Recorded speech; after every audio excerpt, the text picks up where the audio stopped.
All right. Did it work? It says we're live. We're live. We're having. We were live before. It did say we were live before. It said we had technical difficulties. Oh, look at that. Hey. We are live, and we should shortly have our first viewer, which is technically me. Oh, there you are. Woo. So we have one viewer viewing, which is like, you can see. Like we're all in this together. So, oh, there we go. We, someone else. You didn't sign on. No, I did not sign on. It's not me. It's so sad. I know, right? We're doing our own interview as we're watching ourselves. But that was something I was wondering. So, when for those of you who are just joining on, this is Sarah Macheel. Most of you have probably seen her as a host. Oh, and we lost them. Oh. Should we be insulted? I think so. I feel like, oh. Maybe I'm not sure which one. Yeah, I don't know. We lost you too, though. You lost me too. So are we having a bad stream? Are we not out of Wi-Fi range? Oh, it should be just fine. Hello. See it. It's not meant to be. See it. Not meant to be. See, it looks like that 3-second delay. But why doesn't it show us as? I don't know. So it's working. Why isn't it showing that?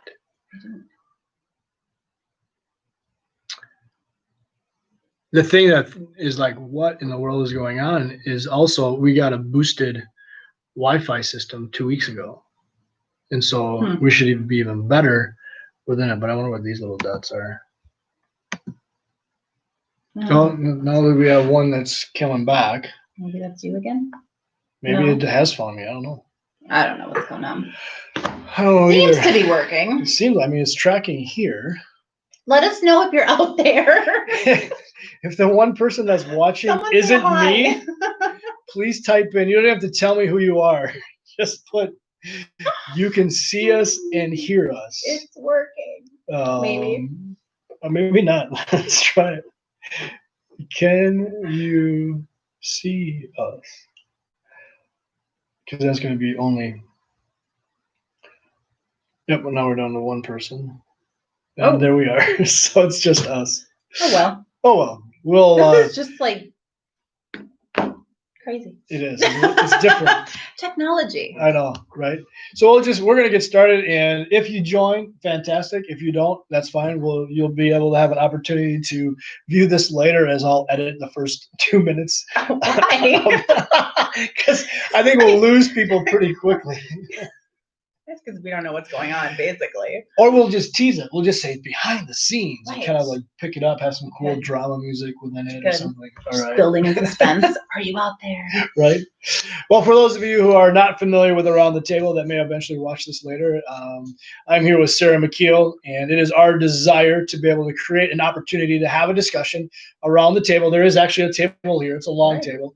But not only to have some fun, maybe hear a little bit more about what's going on in one another's lives, but also to be able to hear kind of behind the scenes with faith stories and how do you experience God? What's kind of the background of that faith journey? What are some things that you're facing into in this recent season? And so we want to be able to do that. We want it to be able to be an encouragement for you, but we also want you to engage as well. And so if you have questions or if you have observations or thoughts or whatnot, please go ahead and put those in the chat. And we'll engage as we can within that. So, Sarah, why don't we get started? I'm just curious to give people a chance to hear from you and stuff. So, where are you originally from? Give us a little bit of background of kind of where you grew up and maybe how you ended up here. I was born in Milwaukee. Lived there till third grade, and then at that point, my mom had married my stepdad. So we had a blended family of 5 children total. And the Milwaukee public school system and the private school I was going to, between that and the 5 children, we were going to be attending, I think, 4 different schools at that point. So my mom and stepdad were like, this is ridiculous. Sure. And my stepdad actually grew up in Plymouth. So they found a house up here. So we moved up here third grade. Graduated from good old PHS. So you're a PHS graduate? I Wow, nice. I am. Attended a couple reunions. Have you? Yeah. You gotta be, yeah. I mean, you're past 25, so you should be coming up to 30, right? 2 years. I'll be 30. Okay. 30-ish. Right. Yeah. I don't know if I want to go. Right. But are you the class? Were you the class president or vice president or secretary? Or? No, I was got good grades, but I was kind of more focused on getting out of Plymouth. Okay. I was one of those who couldn't wait to just flee. Sure, absolutely. Small town life, there's so much more out there. So then how quickly did it take for you to flee? Well, I crossed the border because I did my freshman year at Winona. So I crossed the border, not like going to Cancun. North or south. No, I'm out. I just went west. So freshman year at Winona. And then I got married, and my ex-husband was in the Air Force. So then we ended up in South Dakota, Japan, Delaware. And then, like most people who leave home, once they have kids, they want to come home. Sure. So I ended up back in Plymouth. No, I appreciate that. And it's interesting to say that we're sometimes so quick to want to get out of here that sometimes we end up back where we want to get out of. Right. Right. You realize it wasn't so bad. Right, exactly. So I'm kind of curious. Some of you may know Sarah from seeing her as a host or seeing her around within greeting or whatnot. Most of you may also know that she's married by choice to Butch. Willingly. And for those of you who don't know Butch, if you've been around New Life, you must be living underneath a rock because Butch can be at times larger than life. And he's our one of our resident drummers and enthusiast. Very much so. And I love Butch, and he knows that. And so we want to have just a little bit of fun at his expense because we see him with high energy all the time. He loves having fun at his expense because he gets attention. Right. So it's a good thing. And he's like the Energizer Bunny. Now, is he just like that around us or around church or in different ways, or is he like that most of the time? He is actually he loves people. So I think he just feeds off of being out and about. So no matter where he is, whether it's work or church or, we're doing something with family, he's on. Sure. He just feeds off of other people's energy. So, but honestly, when he's home, he's like an old man. No way. Is he? He groans when he gets up from the couch, and he's falling asleep on the couch most nights by like 7:30. So that's awesome. Yeah, he goes out the door and gives it his all. Sure. Gives it all no matter where he is. And then he comes home and just that's awesome. Settles. Yeah. So no, I hear you, and I appreciate that. So his whole portrayal on Sunday with the dad jokes, the bad dad jokes, and kind of the knee brace and the sandals and socks and kind of looking like an old man. That's actually not too far off. It's not a stretch. Every vacation he gets a vacation shirt, which is probably the loudest thing he can find. Love it. Yeah. So between that and he does wear brace for a couple sports. Right. And, so it's not much of a stretch, but Sunday wasn't a stretch at No, all. not at all. Well, you had mentioned vacation, so I'm just kind of curious, a random question. We talked about where you grew up and a few of the cities where you have lived, but if you could travel anywhere, what's one place that you would like to travel? Anywhere? For some reason lately, I've been kind of interested in Spain, Barcelona, and for some reason, I don't know if it's the food. Sure. I love to eat when I travel. Okay. That is probably where I would choose to spend a majority of my vacation money. There you go. But you gotta eat like the locals. That's the thing. You gotta know where the locals eat. Absolutely. And go and eat there. Their version of Chester's, I guess. It would be. So right. So Barcelona, Spain area. Yeah, I think so. Okay. Cool. Yeah, I think I drove my family nuts when we were over in Mackinac Island. The one night that we came off the island, we were in Mackinac City, and we're trying to decide where to eat after we played miniature golf. And I'm the same type of way. It's just like I don't want to just go to like B Dubs or whatever because I can Right. get that anywhere. Exactly. It's just like I wanted to go where the locals go. Mhm. And thankfully, we were able to find the rusted sprocket. Ooh. Yeah, exactly. That It's sounds everything good. that you think you would like and more. And I got my sweet brand new hat there that I'm wearing all the time. Obviously, I'm not wearing it tonight, so you got a good glare. But I found out today that Caleb wore it to the golf course, and we had a firm conversation around that. Oh, I was going to say he didn't leave it on the No, golf course. Okay, no, well, that's yeah. good. Yeah, he'd be walking to Mackinac City to get me a new one. But yeah, no, that's awesome. So, Sarah, I just want to take some time tonight and really just hear a little bit and just kind of give an opportunity for us to engage just within your faith journey. And I'm curious, how did your spiritual journey, or where do you look back and seeing your spiritual journey beginning? I don't remember ever there being a time that I did not know about God or Mhm. Jesus. I was raised Catholic, and every Christmas, Grandpa would get the wafers, so we would all do communion together at Christmas, and it was just always religion was always a Sure. part of my life. And it was that it was basically religion. It was I went to a Catholic school and mass, and so it was all very religious. Sure. And then when we moved to Plymouth, it was right before I received my first communion. So technically, I wasn't allowed to do communion Sure. by the Catholic Church.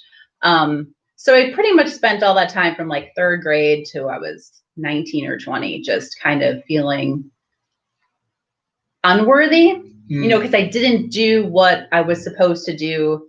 I couldn't receive communion. It was just one of those, just a big scar, I guess, a wound that just made me feel kind of crappy every Sure. time I went to church. Did you feel as though that you were reprimanded by like your mom or your grandpa or the church itself, or did you feel it was just a kind of an internal sense because of how things were communicated or shared with you? It was internal. It was just honestly when my parents divorced, it was a mess. Okay. Because the Catholic Church at that time, if you were divorced, you weren't allowed to attend the church. So, my dad, my religion, that was very important to my dad, which is why he had sent me to private school. And, and he would take me to church on Sunday morning, but I'd have to go by myself. So as like a second grader, he wasn't allowed to go, but yet he wanted me to go in by myself. So I remember, just not even wanting to go to church. And then, my mom, she signed me up for catechism, but it just never got there where I got to actually do the first communion. So I think it was something I more internalized that I wasn't good enough, because while everybody else is going up for communion, I'm left sitting there in the pew. Sure. So I think it was just one of those things where I just didn't feel worthy. And then, ironically, for our premarital counseling with my ex-husband, it was a reverend. His name was Reverend Momini, and this kind of all came out, and he was kind enough to explain to me that that doesn't make you unworthy. It doesn't, it's a man. It's a thing created by man, and just because you didn't do it or you didn't do it correctly or you didn't follow through doesn't make you unworthy. Jesus died on the cross, and that is what makes me worthy. That is what makes me enough. That is what makes me able to go to the cross and receive that communion and have that fellowship. So at that point, I was probably like 19 or 20, and that I think is when my faith actually started. Cool. It became less about works and being good enough and more about a relationship. Sure, yeah, absolutely. And I think that's what's interesting is not only was it shifting away from are you good enough, have you jumped through the right hoops, that whole religion reality, into being able to say, it's personal. And it's about the relationship, and our worth isn't based upon what we've done as good or as bad, or enough or not enough. Our relationship is based upon what was done through Christ and that worth and value there. Right. Yeah.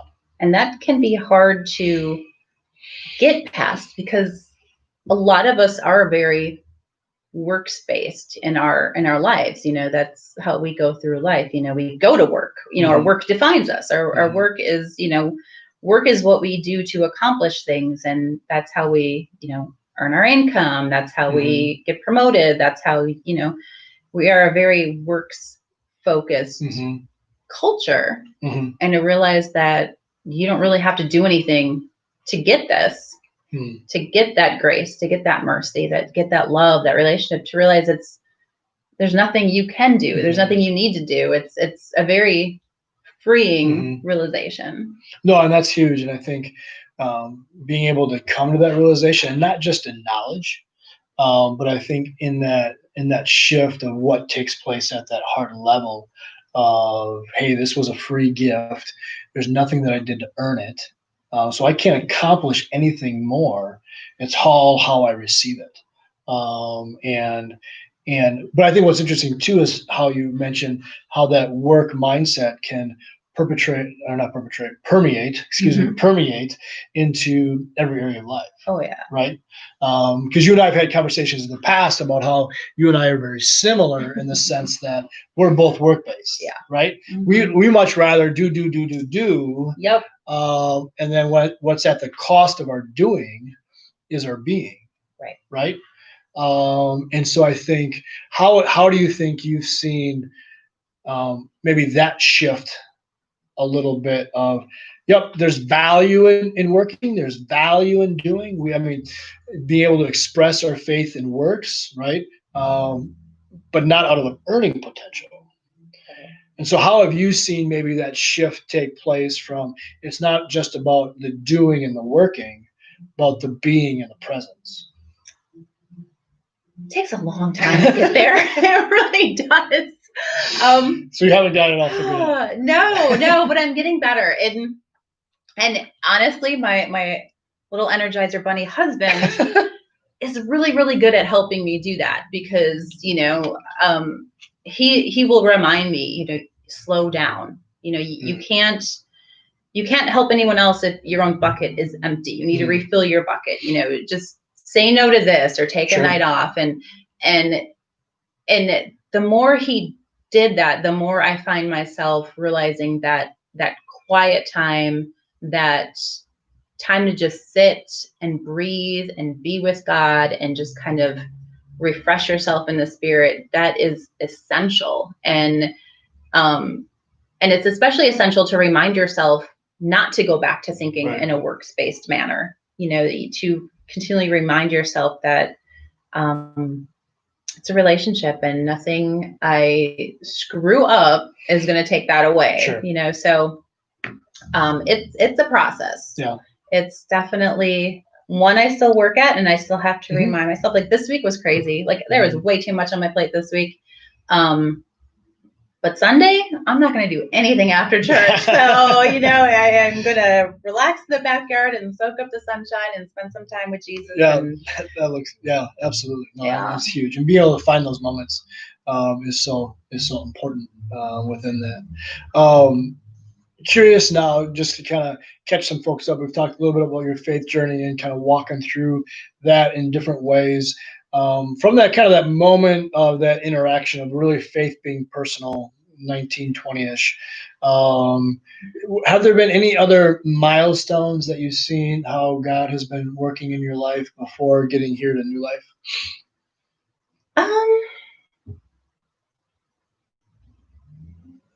I think, it's when my first marriage kind of went in the crapper. Sure. I really, really leaned on Jesus.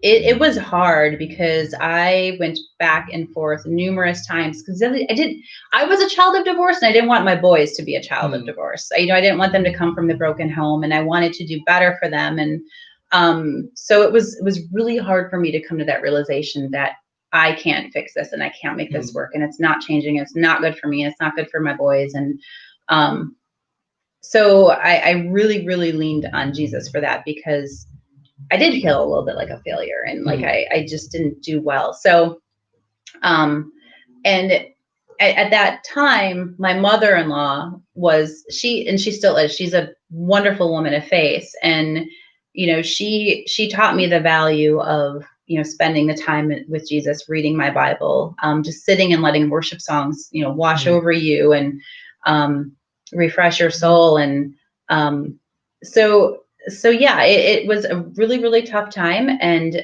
it seems like a lot of times in our lives when something gets tough, when the hard time comes up, we have a tendency to either lean on Jesus or run from Jesus, it seems like.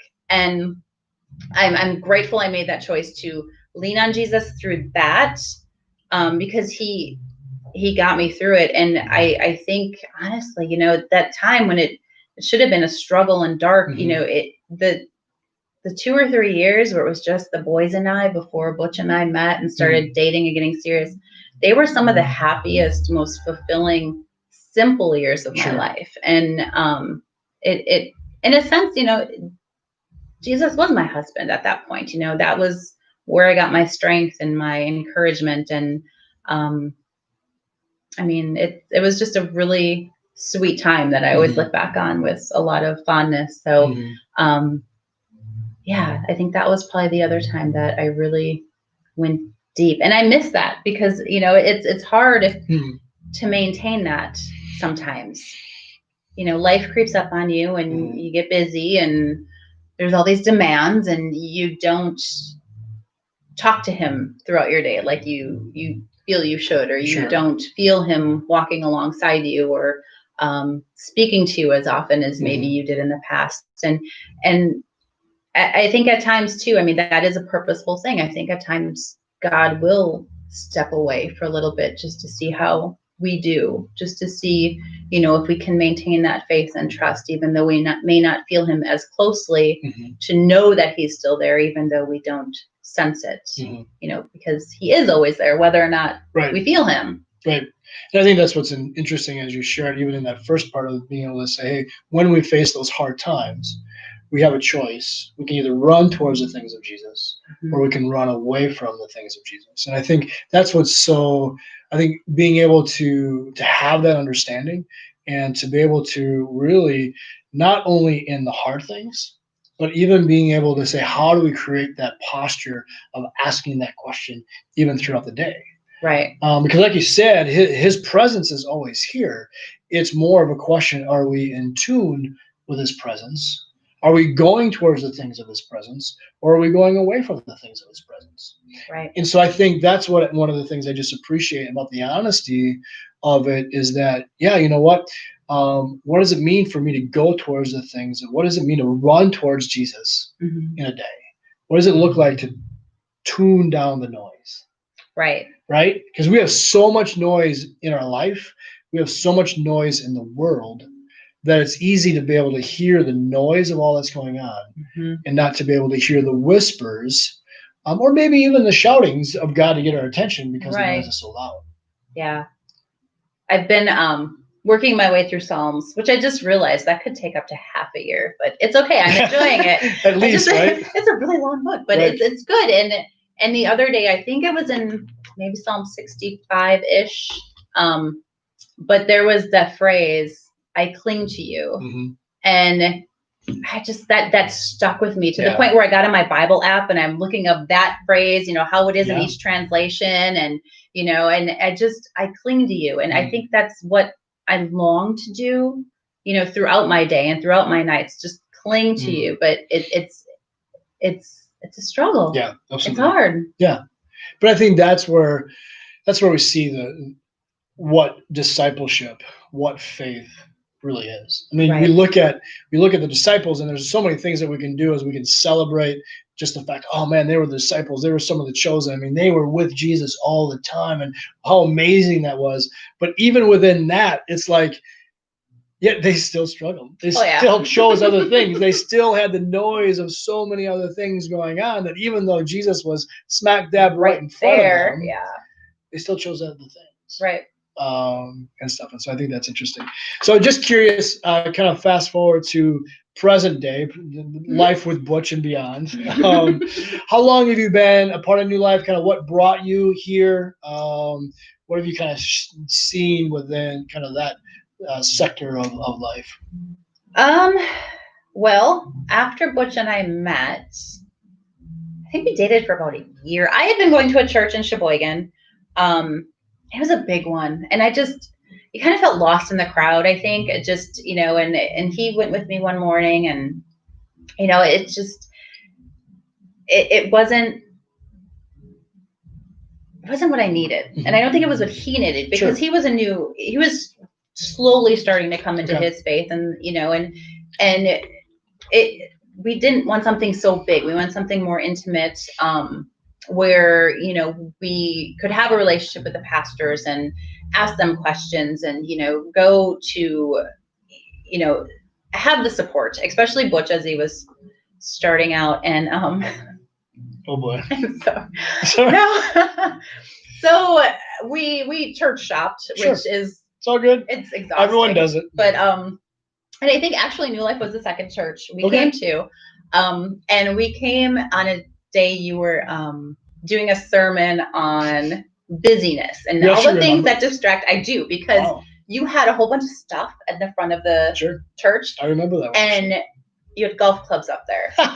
And Butch was just hooked right in. Like, he saw those golf clubs and he's like, these people understand me.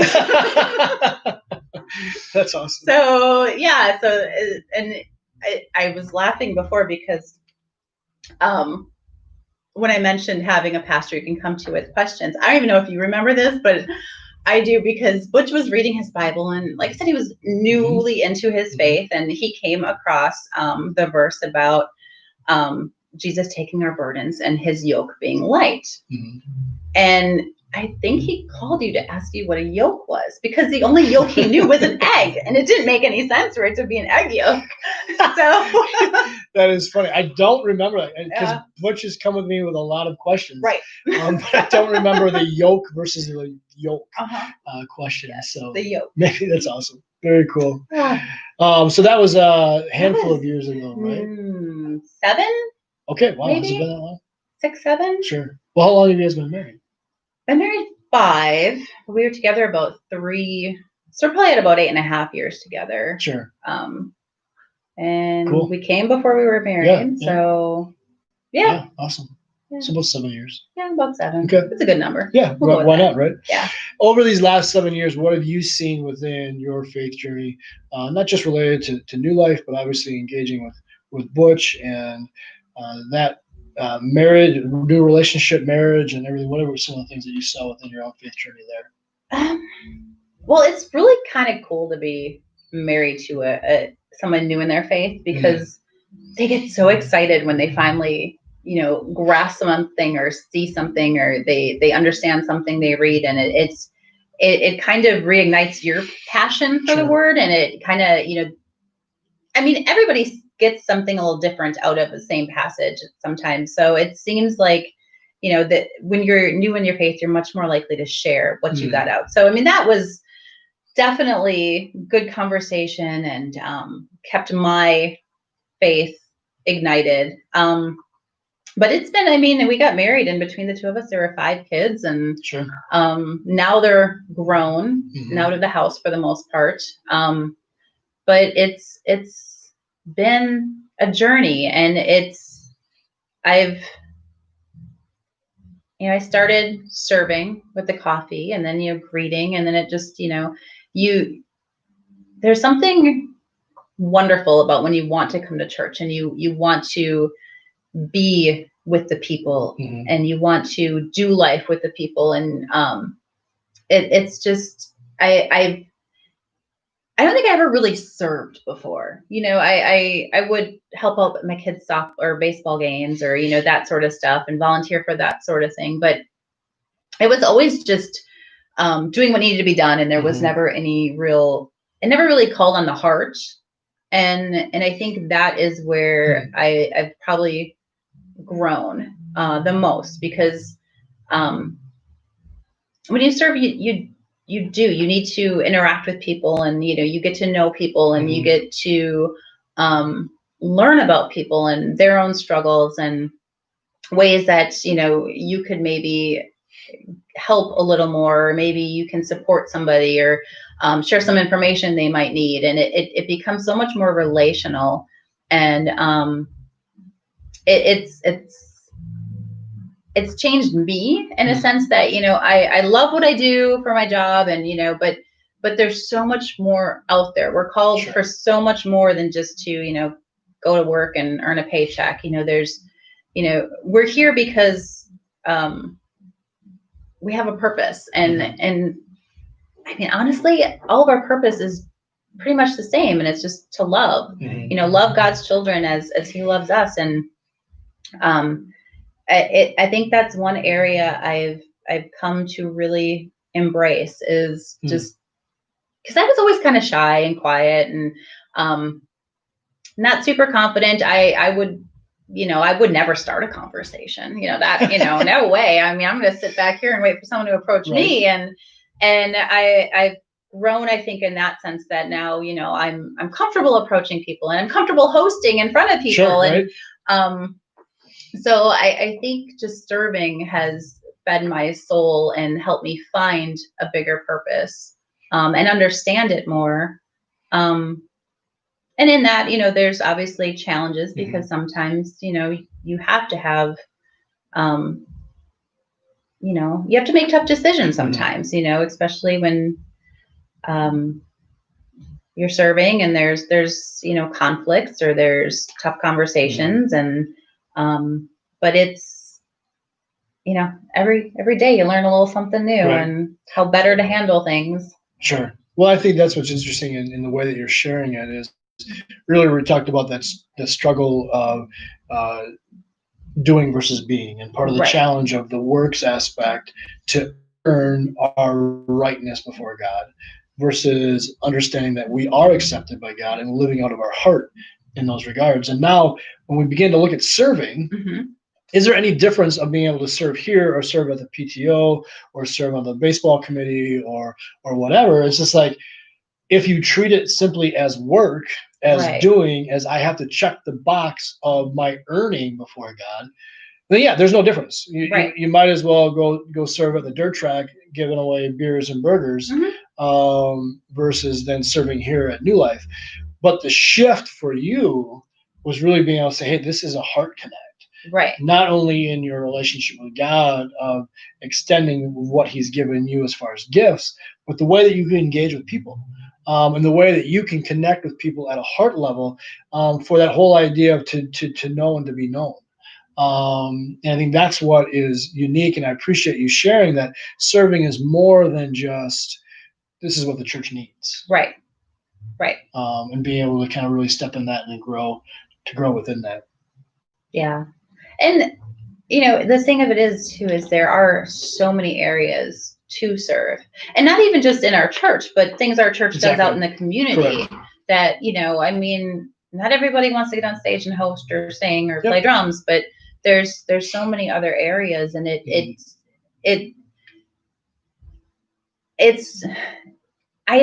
I don't know. It's almost addictive in a sense, because you get to know so many people, and you get to share laughs and make memories, and yeah, you might be serving and there might be a work aspect, but it's enjoyable, you know, and it's time well spent, and it's something, you know, to look forward to. I look forward to doing it. You know, I mean, some Sundays I'm here way early, and I don't mind. You know, I don't mind getting up early on a Sunday to get here to, you know, do whatever may need to be done. So. That's neat. Yeah. Serving is addicting. Kind of. I like it. To me, it is. I like it. Yeah. Well, I think it should be, because if it's not about the works and what I can earn, it's about the overflow of what God has given us. Then it's just like, man, the opportunity to flow into others, or into opportunity should be. Right. So I think that's cool. What do you think as you look back at the last handful of months? Biggest challenge that you've faced?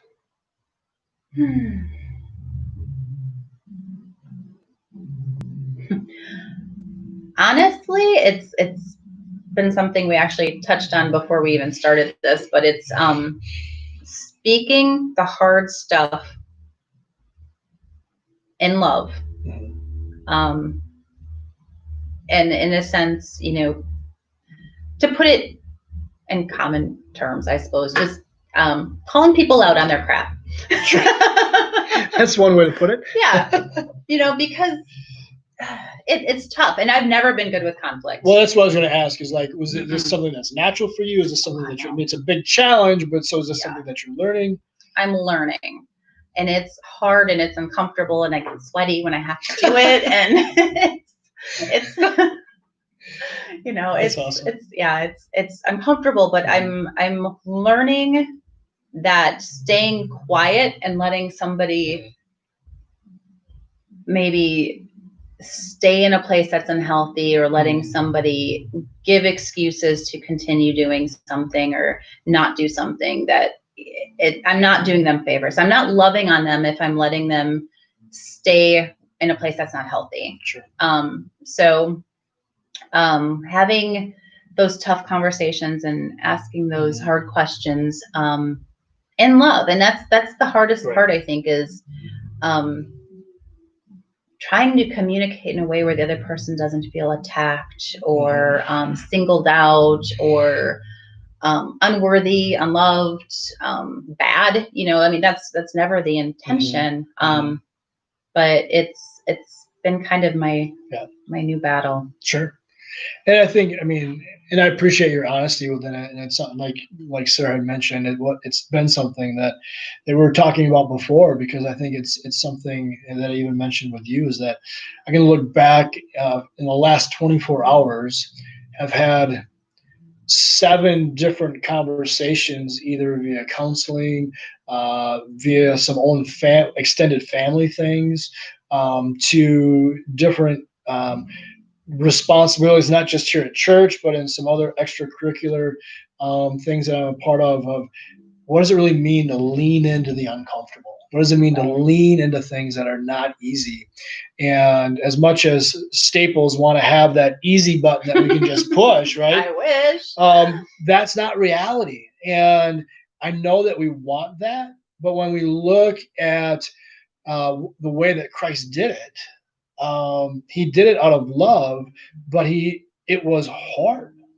Going to the cross and serving was an expression of sacrifice, but he did it out of love, and that wasn't easy.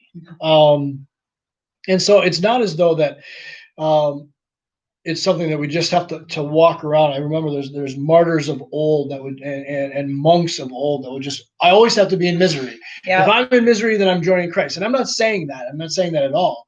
But what I'm saying is that to be able to see the fruitfulness of life, that overflow of life that we talk about, it's being able to go towards the things that are uncomfortable. I mean, a few weeks ago, we talked about what it meant for the simplicity of planting a seed.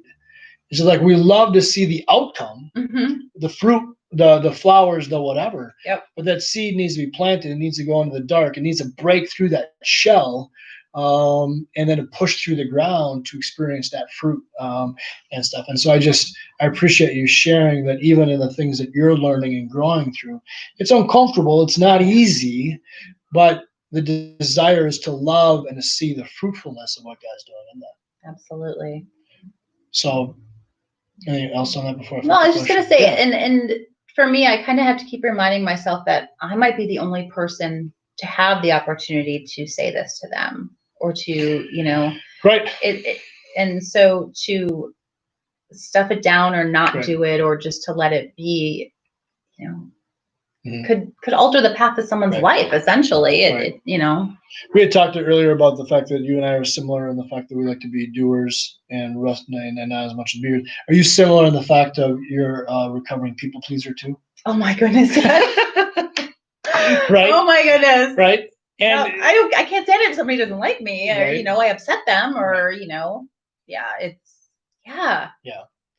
So being able to learn to say, hey, I'm going to love you enough to say the hard thing, even if that means you choose to reject me, has been one of those things of, oh man, how do we grow beyond this? But am I even loving if I remain silent?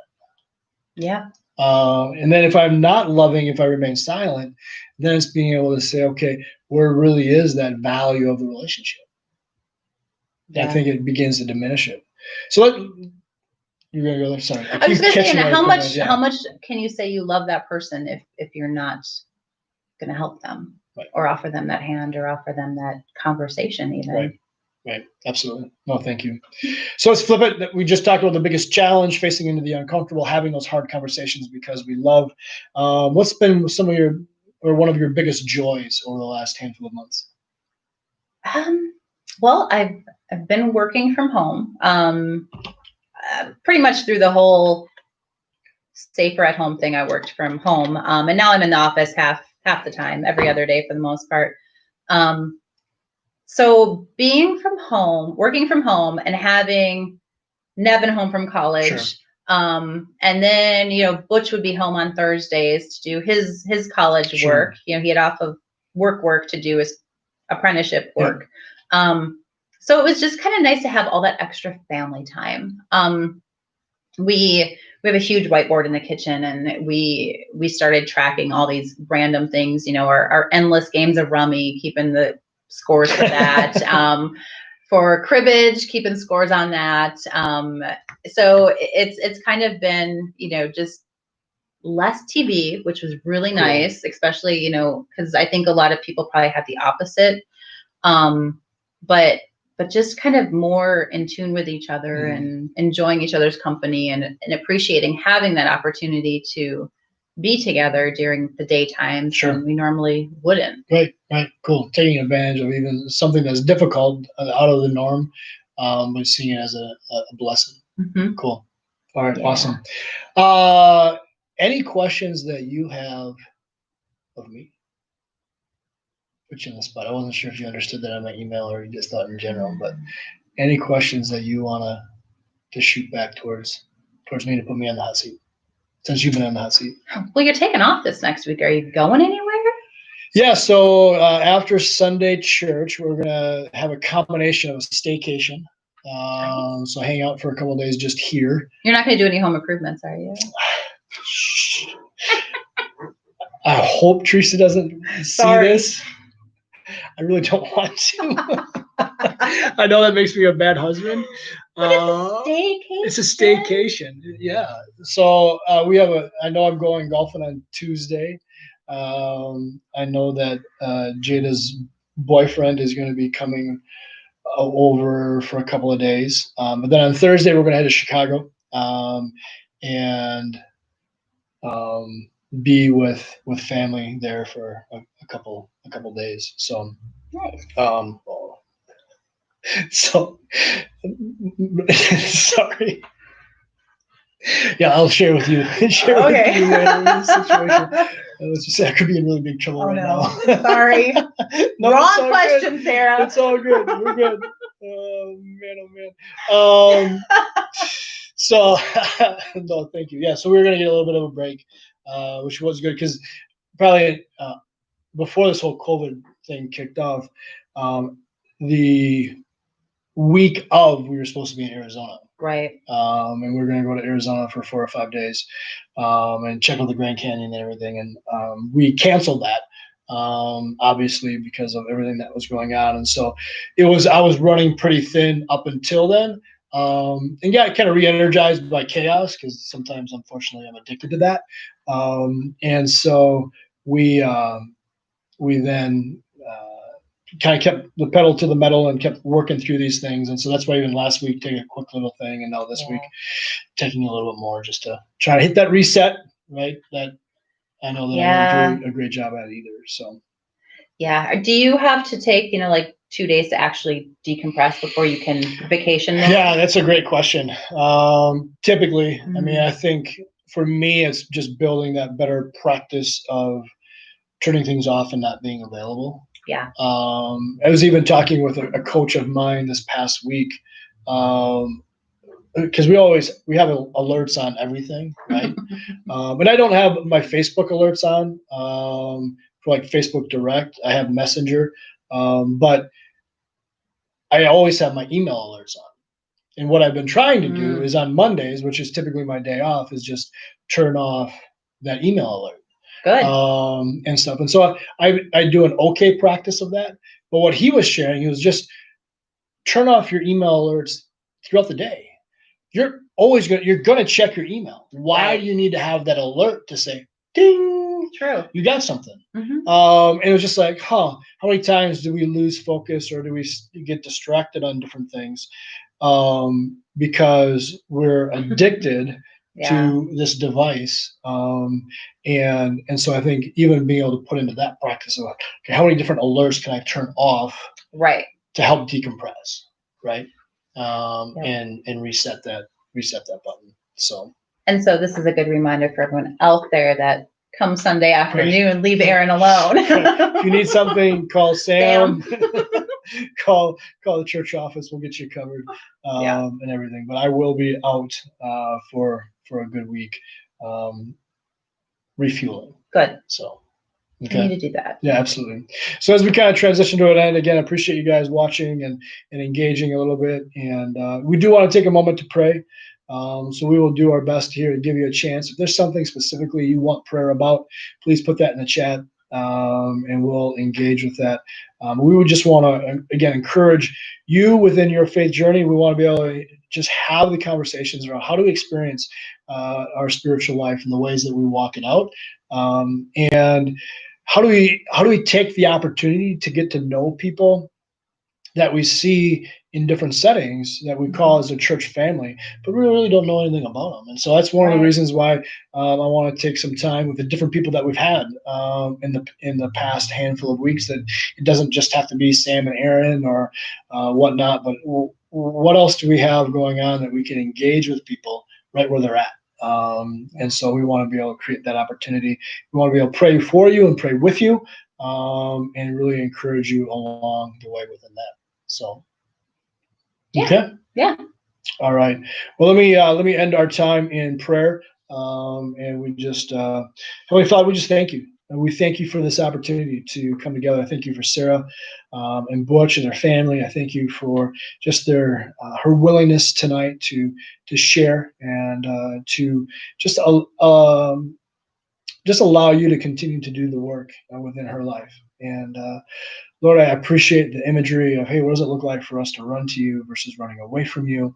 But along with, man, what does it look like for us to be addicted to serving, not because we have to, but because we see the value of relationship and the value of being Christ-like. And so, Lord, I thank you for this time, and we just lift up all the different needs, Lord. I know that even as we share just the different people that pop into my mind of just wanting to lift them up in prayer, from Kathy to Dawn to Jim, Lord, that those are the first three that just kind of pop into my mind, and just lift them up for the different things that they're facing into. Carol's son-in-law, we lift him up as well, and we just ask for your encouragement. We ask for your care. We ask for your presence, Therese, Lord. We just ask for your realness in their lives. And Lord, I pray that for those who do watch and who are going to engage with this, Lord, what does it even mean for us to make that commitment of praying for one another? Maybe it's not by name, but being able to say, Lord, our church family, would you tend to the needs that are there? And could we pray for one another in that way? And so we just lift this up to you. We thank you for your love and your care. Continue to give us wisdom, continue to give us courage, and let us lead with love. In Jesus' name, amen. Amen. Ooh. Jason threw something out. Yeah, absolutely. Jason, thank you. Sorry, my eyes were closed when I was praying, so we'll extend that out as well. We lift up those who are transitioning back in different ways, and so we thank you for sharing that. So, Sarah, thank you. Yeah, this was fun. It wasn't too bad, was it? Yeah. Next time Aaron asks any of you to do it, it's fun. Yeah, I'd love to. So, thank you much. You guys have an awesome week. Grace and peace.